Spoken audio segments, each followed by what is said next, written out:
Our next speaker is Dr. Pariksith Singh. We will now have the book launch of Dr. Pariksith Singh's book, Sri Aurobindo and Philosophy, followed by a conversation between him and Aravindan Neelakandan. A poet, writer, entrepreneur, and healer, Dr. Pariksith Singh's life, work, and literature are uniquely personalized expressions of his spiritual journey and unfolding realization. Spanning from literature, philosophy, and science to politics, business, and entrepreneurship, his published works include The Shoreless River, Riddles of Pesky Teenagers, and more recently, Kishtijon Ke Paar, a collection of Hindi poems, There Was a Girl I Loved Once, a collection of his English mystical symbolica poetry, and Swayam Ka Gushpathya, a collection of his symbolic Hindi poetry.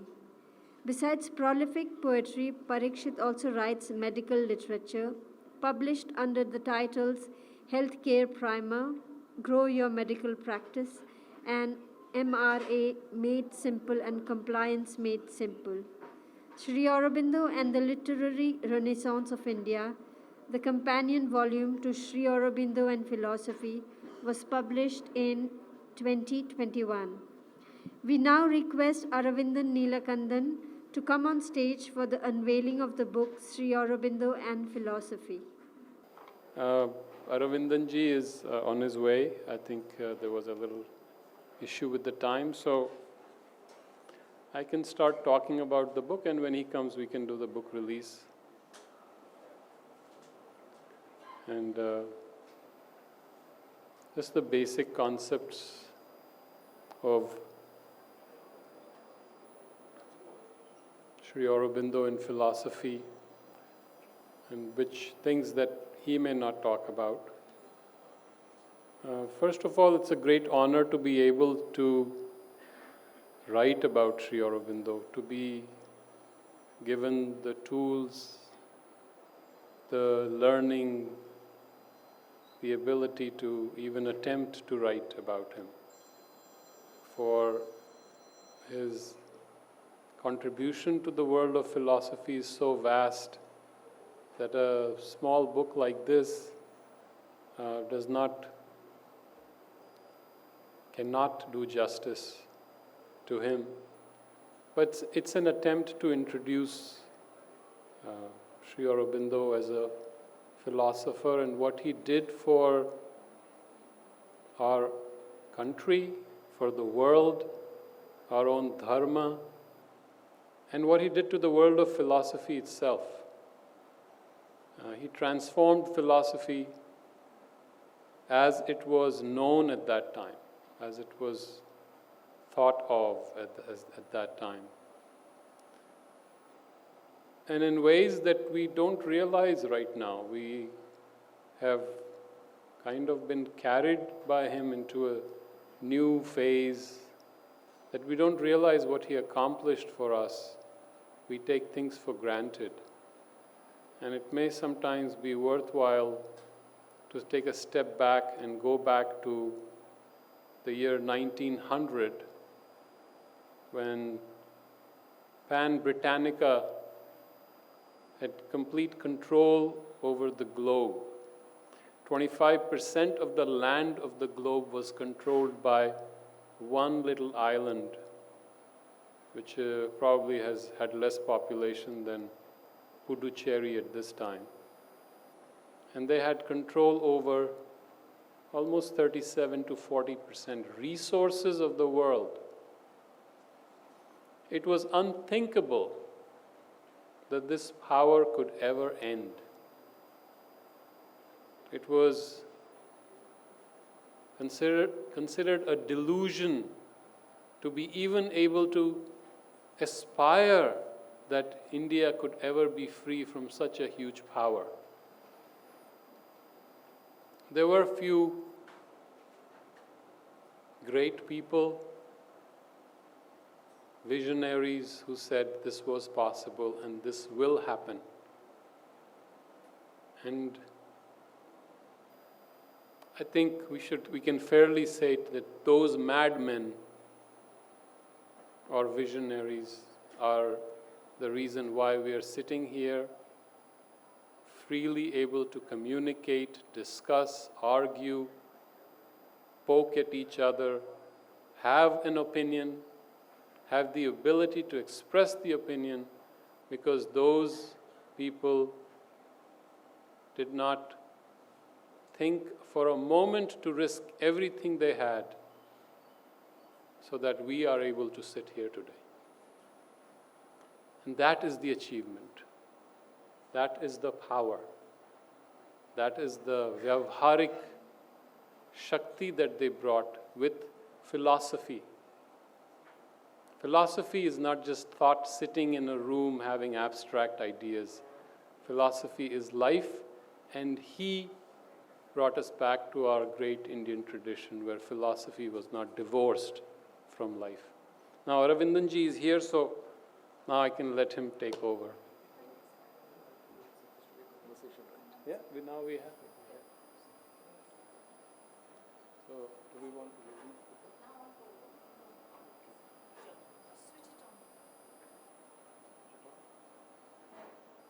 Maybe we have the conversation. Hello?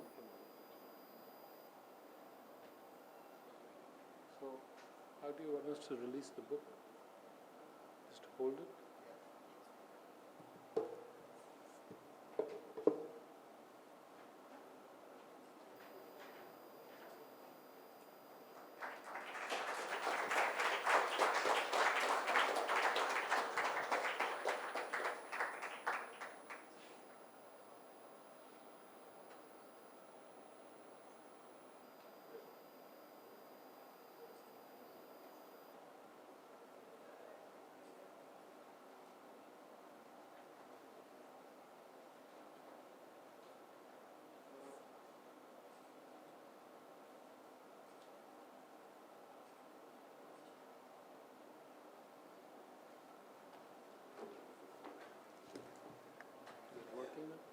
Hello?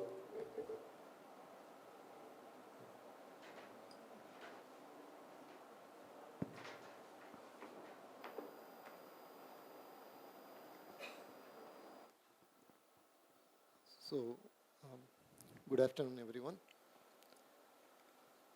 I am really grateful for this opportunity to discuss this. Okay. I am really grateful for this opportunity to discuss this book with Dr. Pariksith Singh. Essentially, this is a book about Sri Aurobindo and philosophy, different world philosophers, and comparing them with Sri Aurobindo as well as looking at them through the prism of Sri Aurobindo. Already he has written a book, Sri Aurobindo and Poetry. And now it will be in the form of essentially question and answer interactions. So my first question would be, you already wrote a book on Sri Aurobindo and poetry. Now it is about Sri Aurobindo and philosophy. So what is the connection between these two books? The first book, thank you, Aravindanji. First book was Sri Aurobindo and the Literary Renaissance of India. And it focused on the literary aspects of Sri Aurobindo. Sri Aurobindo as a poet, as a philosopher, as a story writer. He wrote a story, as an essayist, a speaker, someone who wrote, of course, the Uttarpara speech has been brought about. An aphorist, he wrote aphorisms, literary criticism, his letters. So tremendous literary output which covered diverse fields, almost an encyclopedic knowledge. And that itself is a vast field. So just take one aspect of his personality as a literateur.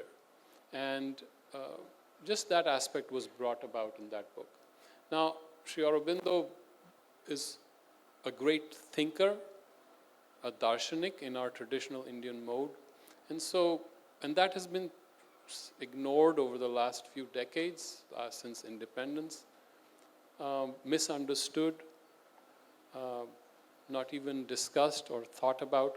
And that is an aspect that we wanted to talk about. I wanted to bring that out, and that is why this book. And this affects his literary output, but he was also a poet. So it partly affects his literary output.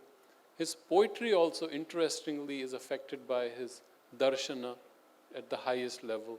And so I thought it would be interesting to bring this aspect, this perspective, just as a philosopher, which kind of complements him as a literary figure.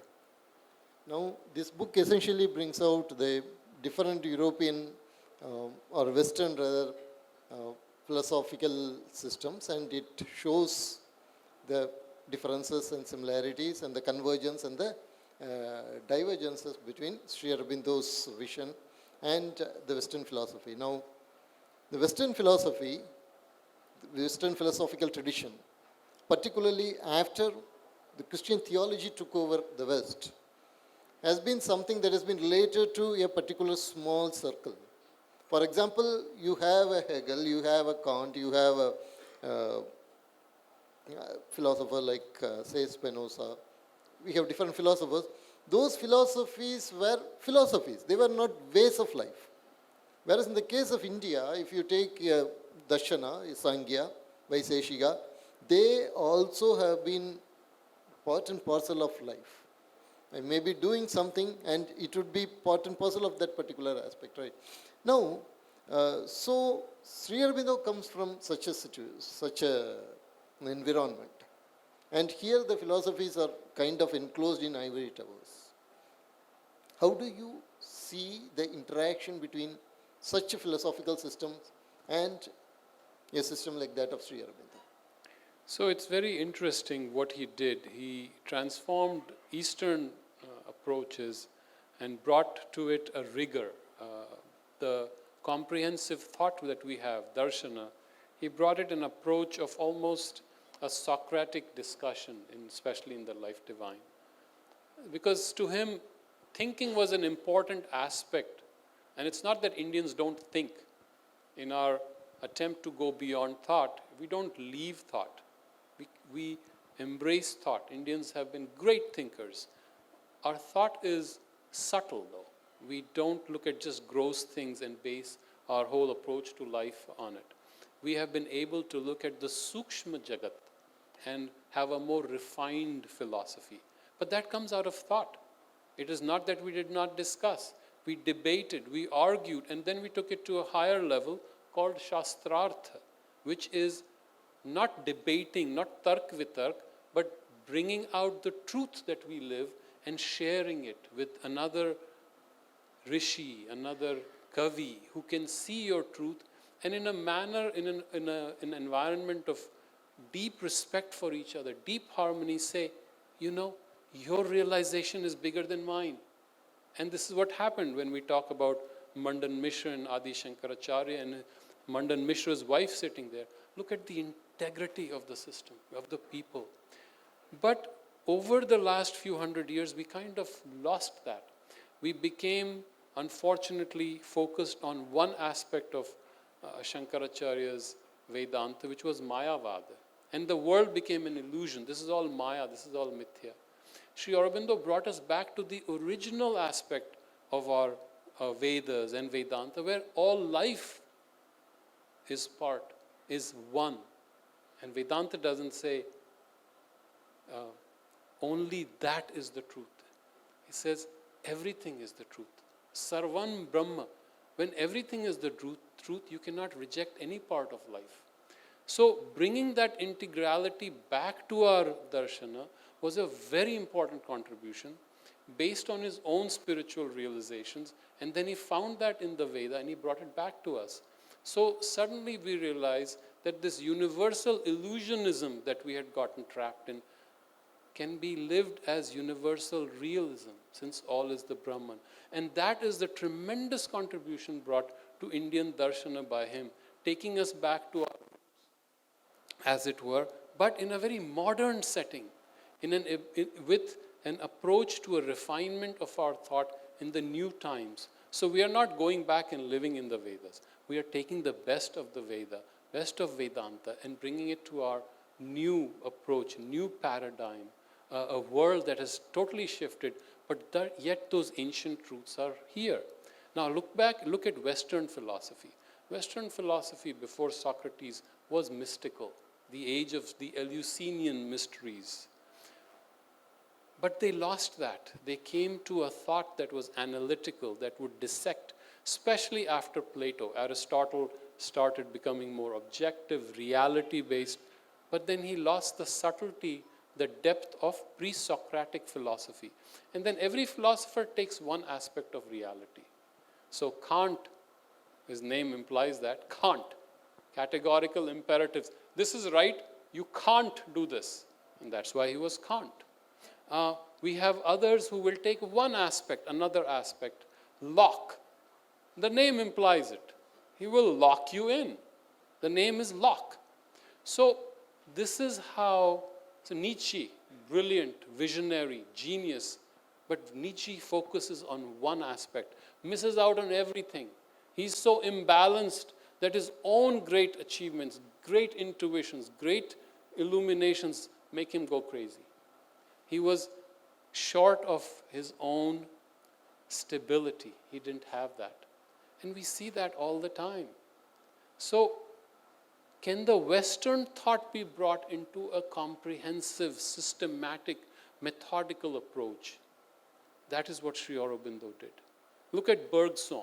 Bergson talks about creative evolution, but he takes one aspect, the élan vital, the life force that is coming up, and the life force is against matter. Now, where did this matter come from? Where did this life force come from? There is no explanation. Sri Aurobindo contextualizes the Western philosophers into a bigger framework. And I think that is where the convergence will be. And new developments in Western philosophy, psychology, physics are bringing us to that point where we look at the vastness of our darshanas and see how these smaller streams come into the ocean of our great philosophical worldview or our darshanas. In this, I will just like to make a small comment on what you just said about Adi Sankara. Adi Sankara's spiritual vision is not exactly illusionism. It is not universal illusionism. It is, we can say, if we have to criticize Sankara at all, then we might take a stand that it is a kind of a monism. But even there, we should remember that Sankara's Vedantic philosophy tradition, it created some of wonderful social reformers and visionaries far ahead of their time. Right in Tamil Nadu, we have such visionaries who came from Shankara tradition, who were dynamic reformers. So this illusionist, Sankara being an illusionist, we can take it as a kind of a partial criticism of Sankara's work, particularly by the West, but we cannot say that he was a complete Mayavadi. He was not. That is just a comment on that. That is now, true.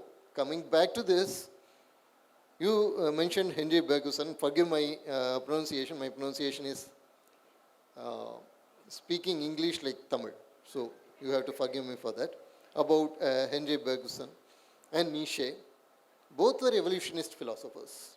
I said initially that the Western philosophy is somewhat in an ivory tower. The Western philosophers are sitting in the ivory tower and they are actually speculative philosophers, most of them were. But the science forced them to come and interact with the real life. So these particular philosophers of evolution, Henry Bergson and Nietzsche. And Bergson, as you rightly said, was vitalist, and even today, serious evolutionists, they criticize Henry Bergson for that.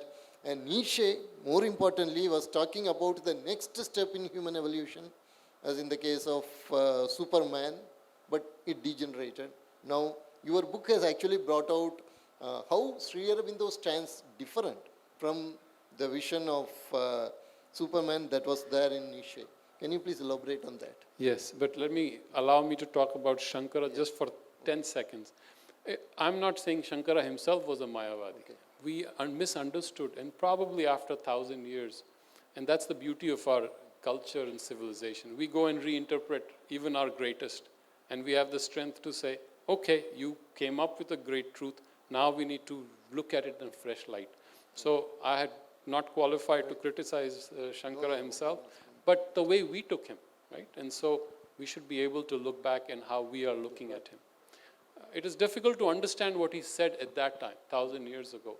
And there are some studies that say that he was even a tantric. So bringing Advaita and Tantra together, but without serious historical review and study, I'm not qualified to discuss that. Let's talk about Henri Bergson Sri Aurobindo. and Sri Aurobindo. So the problem with Bergson is he came up with an insight, and that's a problem with Western philosophy. They came up with a great insight, but it's only a single insight. They don't have the big picture. So life force, beautiful description, beautiful writer, brilliant man. His analysis of time is absolutely brilliant, psychological time and physical time. So he saw life as a coming up of élan vital, which is sprouting, coming into plants, coming into invertebrates, then into invertebrates, different creatures that don't have a spine. Sorry, I go into my medicalese. And then mammals and human beings. And this matter is constantly opposing the élan vital. Great. We can substantiate this élan vital, and he found that you can touch that élan vital through intuition, not through intellect, through intuition. And his great realization was time is élan vital. The coming forth of élan vital is time. Brilliant. Now, where did this come from? Why is it opposing matter? These are simple questions. And such a great philosopher, he doesn't discuss it, he's unable to answer it. Sri Aurobindo takes it in a Vedantic view. People misunderstand that he was an evolutionist first. Sri Aurobindo is first and foremost a Vedanti. And of course, then he moved to the supermind, which absorbs all of our understandings of Tantra and Vedanta. But in Vedanta, if everything is Brahma, Sarvam Brahma, then matter itself has everything in it. Annam Brahma. So the highest level of our consciousness, say Satchidananda, is there in matter too. We just don't see it. It is hidden. And in the Vedas it is talked about, the sun hidden in matter, which the ancient rishis found under the rock. And you can see there are different suktas about it. So that highest is already in matter and it is manifesting itself. Our ancient tradition of Satkaryavad. Satkaryavad is very simple. Satkaryavad says, something is not going to come out of nothing. That means if that light, if that's something is coming out of matter, life is coming out of matter, then life is already in matter. A cannot become B. A can change its form, but its essence will be there. Similarly, life becoming mind. The mind was already involved, Sri Aurobindo says, involved, inherent in life, which was already involved in matter. And he says there is even a greater principle which is involved in life, in mind, in matter. And he called it the supermind. And he gave different levels. It's almost like a spectrum. It's like you have the 7 colors of the rainbow, 7 wavelengths. These are different wavelengths where consciousness is manifesting. But it is not something coming out of nothing. And then it comes in the Vedantic view, since all is Brahma, matter too is Brahma, Satchidananda is already in matter and it's manifesting. Now look at the holistic, vast and comprehensive view. And this is not based on theory. He's not sitting down and, okay, let me have the next philosophical speculation. He lives it. Just like our ancient rishis in the Veda discovered it through their realization, through sakshatkara. That is the only praman we have. Direct seeing. He also has the direct seeing. And then he sees that our Vedic rishis had already pointed it out. And so that is a beautiful convergence that we see of the Vedic knowledge, which we have unfortunately not studied deep enough, and I'm including myself in the we, because there's so much depth in it. And when I say, I'm not saying that there were planes there were quantum physics at that time, which we have now. That is not the point. There's something deep, even deeper was there. Some great intuition, some great wisdom was there, which we can rediscover. And Sri Aurobindo rediscovered for us and brought it for us. Hopefully I answered your question. And Nietzsche. And Nietzsche. So let's talk about Nietzsche. Another brilliant man. He had great insights. It's almost like what Sri Aurobindo would call illuminations, like lightning coming to his brain, and he comes out with that. He demolishes the entire structure, and he says, he's bold enough to say, God is dead, and we will create the next God. Imagine that, the power of the man. And lo, I speak to you of the Superman, or he calls it the Overman. Then what? How do you create the Overman? Nietzsche's solution was, it is the will to power. It is your sheer energy and passion that will take over. But Nietzsche has no place for harmony, for love, for compassion, for an empathy with everyone. His Superman is like an asura, a titan, a Teutonic powerhouse who will control and seize everyone else. Unfortunately, that is not a Superman who will bring peace and harmony and gentleness to the world. Yes, great insight, but around it, the rest of the package is missing. Sri Aurobindo credits him for bringing out this concept, but then completely distances himself with his approach. He takes the Vedantic approach. The next Superman will be a rishi, a kavi, a darshanik. And when I say a kavi, I'm not saying someone who will write poetry. Kavi is a drashta. Kavi is who can see beyond and who can express it in rhythms that you can seize the experience. You can experience what the kavi has seen. So, the next Superman would be someone who has experienced the divine within himself and in others.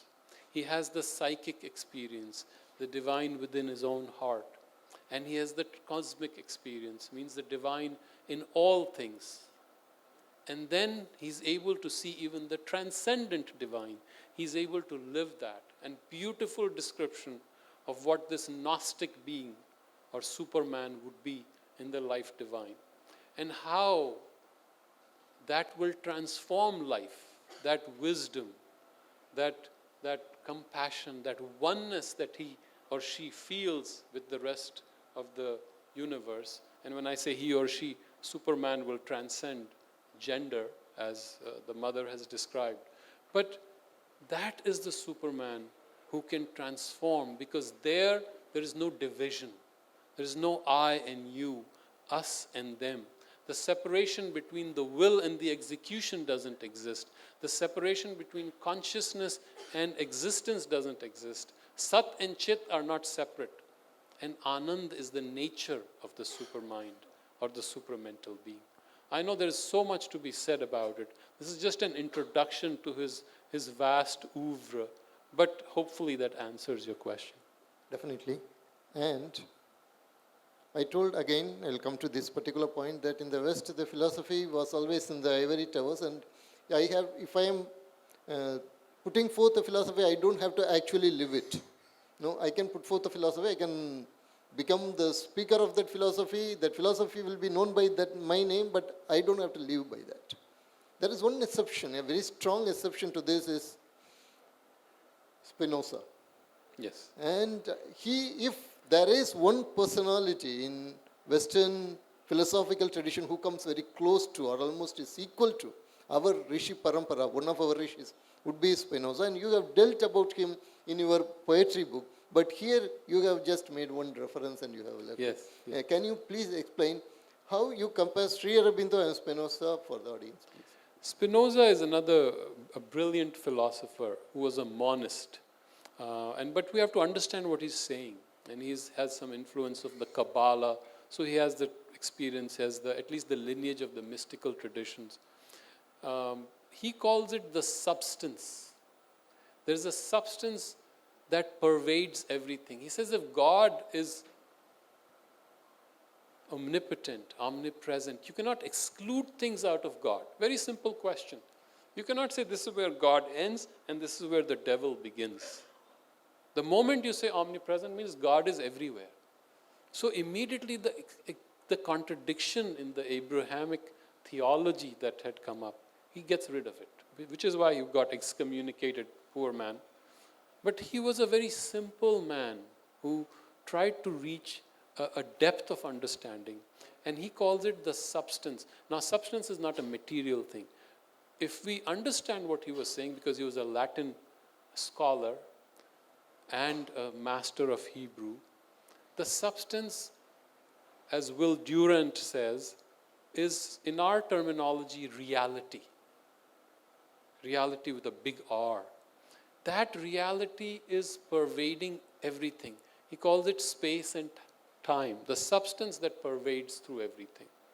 And then, of course, he goes on and he tries to bring us back to that monism. He suffered a lot, but his great book, Ethics, is an attempt to rediscover that monism. And of course, as you know, Vedanta is Advaita, no duality. So we have gone beyond monism. We don't even say there is only one, because saying there is only one is also a dualistic statement. Who is only one? So we say non-dual. There is no other. But in his place and his own time, it was a great achievement. And I think you're right that he brought that understanding, which if modern philosophy could learn from and understand, there would be a transformation in Western philosophy. So now we come to a very crucial and a very wonderful chapter in his book. It's a very important chapter for us also. It is about a Jesuit priest, Child D. Chardin. And he was a contemporary of Sri Aurobindo, and he was also an evolutionist, and he was also a Christian priest.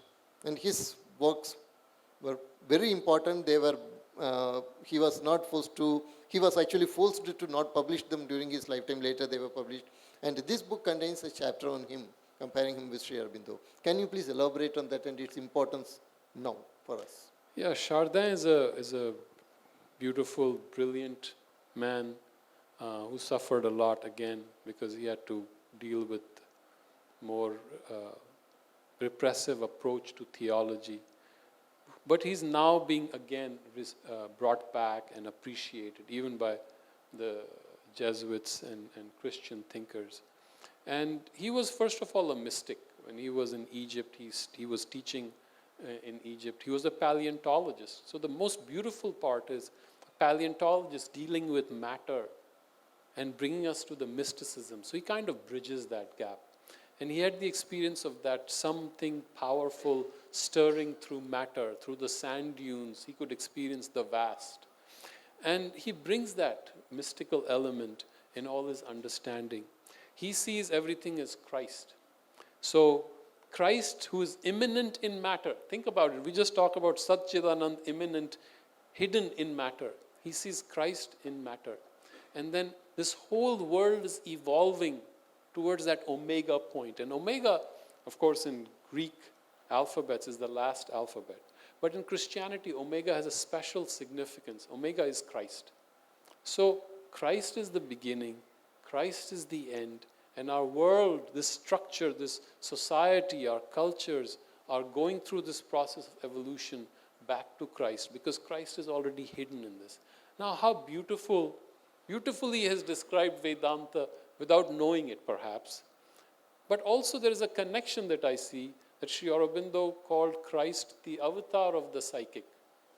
And the psychic is that principle, the divine, who is immanent in us, who is within the matter, taking on evolution and coming and evolving out of it. The psychic is not separate from the transcendental or the cosmic. Essentially, it's the same. But in the process of evolution, it is bearing the cross, as it were, and go back to the Christian image of Christ bearing the cross. So I think there is a tremendous parallel between Chardin and, of course, Sri Aurobindo.